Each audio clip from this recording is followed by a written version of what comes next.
నమస్తే, welcome to our channel. నేను anchor సిరి. ప్రస్తుతం మనతో పాటు ఉన్నారు ప్రముఖ ఆధ్యాత్మికవేత్త, జ్యోతిష్య పండితులు కేఎస్ఆర్ గారు. గురుగారితో మాట్లాడదాం. గురుగారు నమస్కారం. నమస్తే అమ్మా.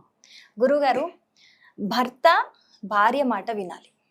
కొంతమంది ఏం చేస్తుంటారు, భర్తలు అంటే ఏమీ చెప్పరు భార్యలోకి, బయట డబ్బులు ఇచ్చేస్తూ ఉంటారు, ఏవేవో చేస్తూ ఉంటారు. లాస్ట్కి ఏదో తీరా లాస్ అయ్యాక వచ్చి చెప్తూ ఉంటారు. వీళ్ళు ఫీల్ అవుతుంటారు, మా మాట వింటే బాగుంటుంది కదా అని చెప్పేసి. ఇది యూనివర్సల్ ప్రాబ్లమ్ గా చెప్పుకోవచ్చు. అసలు భర్త భార్య మాట వినాలంటే ఏం చెయ్యాలి? దీనికి ఏమన్నా పరిహారాలు లాంటివి ఏమన్నా ఉన్నాయా గురుగారు? అంటే ఇక్కడ చాలా చాలా కారణాలు ఉండటం అనేది జరుగుతుంది. భర్త మాట భార్య వినకపోవటం, లేదా భార్య మాట భర్త వినకపోవటం అనుకుంటే, ఇప్పుడు సరే మీరు అడిగింది భార్య బాధితులు ఎవరైతే, అంటే భర్త బాధితులు ఎవరైతే ఉంటారో, భర్తల ద్వారా ఇబ్బందులు ఎవరైతే పడతారో వాళ్ళ గురించి మీరు ప్రశ్నించడం అనేది జరిగింది. అంటే ఇక్కడ ఇవాళ ఉన్న ప్రపంచంలో ఏంటంటే మీరు చెప్పిన కారణాలు, అంటే కొంతమంది ఏంటంటే భార్యకి చెబితే ఇది అడ్డం పడుతుందేమో అని చెప్పి రహస్యంగా ఆ విషయాలు దాచేమో మగవాళ్ళు ఉండటం అనేది ఒకటి. మరికొంత మగవాళ్ళతో చికాకు ఏంటంటే ఏం చెప్తున్నా కూడా వాళ్ళు మొహమంతా మొబైల్లోనే ఉంటుంది. మనం చెప్తున్న వాళ్ళకి ఇస్తున్నారో తెలియదు, వాళ్ళకి ఇవ్వడం లేదో తెలియదు. అది రెండో రకం. ఇంకా మూడో రకం మగవాళ్ళు ఉన్నారు అంటే కనుక భార్య చేసిన ఏ పనిని వాళ్ళు మనస్ఫూర్తిగా అప్రిషియేట్ చేయరు. సో ఎక్కడొక్కడ ఏదో రకంగా ఎత్తి పొడవటాలు, వాళ్ళని ఎక్కడైనా సరే కొద్దిగా ఏమంటాం వేళాకోళం చేయటం అనుకోండి, ఆట పట్టించేలాగా మాట్లాడటం అనుకోండి, ఇలా ఉండేది ఇంకో రకం మగవాళ్ళు. ఇలా తర్వాత ఇంకో నాలుగో రకం మగవాళ్ళు వచ్చేది ఏంటంటే ఇంట్లో ఎంతసేపు అమ్మతోనో నాన్నతోనో చర్చించినట్టుగా భార్యతో ఏది చర్చించకపోవటం. సో ఇప్పుడు ఇల్లే ఉంది, మనం ఇల్లు కొనుక్కుంటున్నాం. ఆ ఇల్లు కొనుక్కుంటున్నాం అనే విషయం నాన్నతోనూ అమ్మతోనూ, అమ్మ నేను ఇన్ని గజాలు ఇల్లు కొంటాను, లేదా ఇక్కడ కొంటాను అక్కడ కొంటానని చెప్పేది చివరి నిమిషం దాకా భార్యకి చెప్పకపోతే మరి భార్య ఎంత ఫీల్ అవుతుంది? అవును, బాధపడుతుంది. సో ఎప్పటికైనా అనుభవించేది భర్త భార్య ఉండొచ్చు, అది వేరే విషయం. కానీ వాళ్ళ ఇంట్లో ఒక కుటుంబ సభ్యురాలుగా వాళ్ళు భావించకపోవటం తప్పు కదా. సో అందుకనే కొన్ని చోట్ల ఇలా కాపురాలు కూలేదాకా పరిస్థితి రావటం. ఎందుకంటే ఒకరోజు 2 సార్లు అంటే కొంత లైట్ తీసుకుంటాం, పోలే ఈసారి చెప్పలేదని. ప్రతిసారి వాళ్ళు అలాగే పోకడలో పోయారనుకోండి, ఏ ఆడపిల్లైనా సరే ఇబ్బంది పడుతుంది.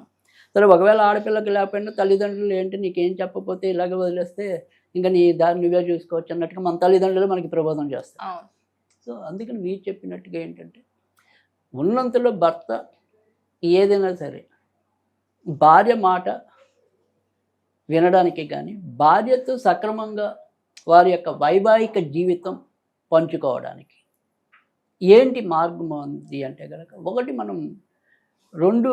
ఒకటి శాస్త్రీయ పద్ధతిలో, రెండోది స్విచ్ వర్డ్స్ రూపంలో.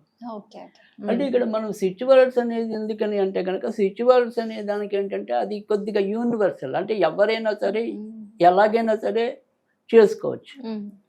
రెండోది వచ్చేప్పటికి ఏంటంటే దీనికి అంటే ఇప్పుడు కొన్ని మనం మంత్రాలు ఇస్తాం శాస్త్రీయ పద్ధతిలో అనుకుంటాం ఉదాహరణకి, కానీ వాళ్ళకి లోపల ఒక భయం ఉంటుంది. అంటే గురువుగారు ఏదో చెప్పారు చేస్తా, కానీ నిజంగా ఇది ప్రత్యక్షంగా గురుముఖంగా వెళ్ళి నేర్చుకోవాలేమో, లేదా దీంట్లో పలానా బీజాక్షరం ఉంది కాబట్టి నేను పఠించచ్చో లేదో, ఇలా రకరకాలైన భయాలు వెంటాడుతూ ఉంటాయి. సో అనుమానం పెనుభూతం అన్నాం. ఏదైనా సరే మనం మనస్ఫూర్తిగా చేసుకోవటం అనేది, భయ సంకోచాలు లేకుండా చేసుకోవటం అనేది ఉత్తమమైన మార్గం. కానీ అదే సిచ్యువేషన్కి వస్తే ఎలాంటి భయాలు అవసరం లేదు, ఎందుకంటే దాంట్లో బీజాక్షరం ఉండదు.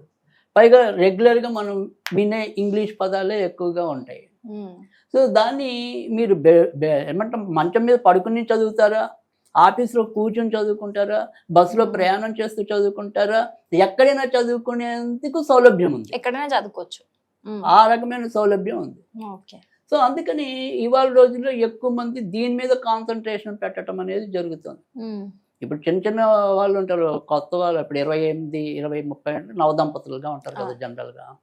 వాళ్ళకి బోలని వ్యాపకాలు ఉంటాయి, పైగా దేవుడి మీద అంత తెలియదు.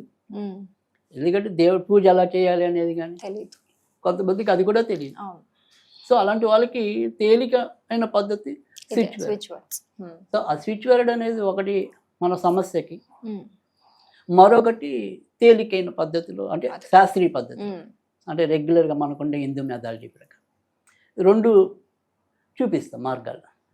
ఒకటి ఇలాంటిది ఏదైనా సరే కొద్దిగా ఇబ్బంది పడుతున్న ఆడవాళ్ళు ఎవరైతే ఉంటారో వాళ్ళు ప్రతిరోజు కూడా లలితా సహస్రనామం వినటం, లేదు వినలేకపోయినా పర్వాలేదు, కనీసం ఓం ఐం హ్రీం శ్రీమాత్రే నమః, ఓం ఐం హ్రీం శ్రీం శ్రీమాత్రే నమః, ఇది 27 సార్లు అనుకుంది రోజు చాలు. కొద్దిగా తేనె నివేదన పెడితే చాలు. పెట్టి ఇలా మా భర్తలో ఏదైతే మీరు మార్పు కోరుకుంటున్నారో ఆ మార్పుని చెప్పుకోవటం అనేది అదొక పద్ధతి. ఇంకా స్విచ్ వర్డ్ రూపంలో అయితే కనుక చాలా చక్కటి స్విచ్ వర్డ్ అనేది ఉంది. సో ఇది మనకి చాలా మేలు చేస్తుంది.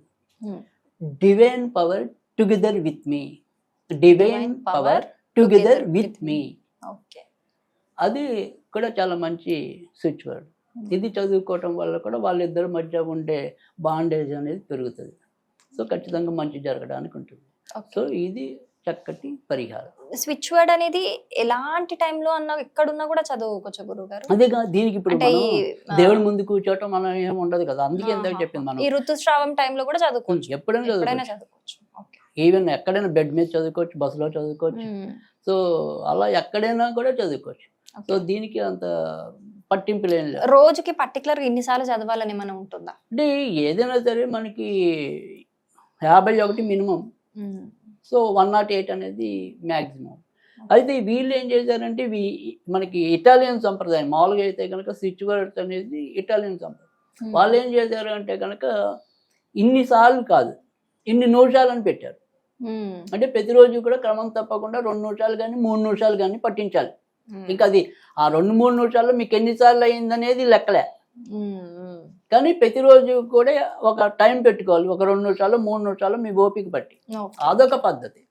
బట్ వెస్ట్రన్ వాళ్ళు ఫాలో ఏదైతే కనుక ఇలా మినిట్స్ బట్టి, మనం అయితే కనుక నంబర్స్ బట్టి అంటే సంఖ్య. అదే సో ఆ రకంగా చేసుకున్నట్టయితే కనుక మంచిది. రైట్ గురుగారు, చాలా చక్కటి అండ్ ఈజీ రెమెడీ చెప్పారు. థ్యాంక్ యూ సో మచ్ గురుగారు.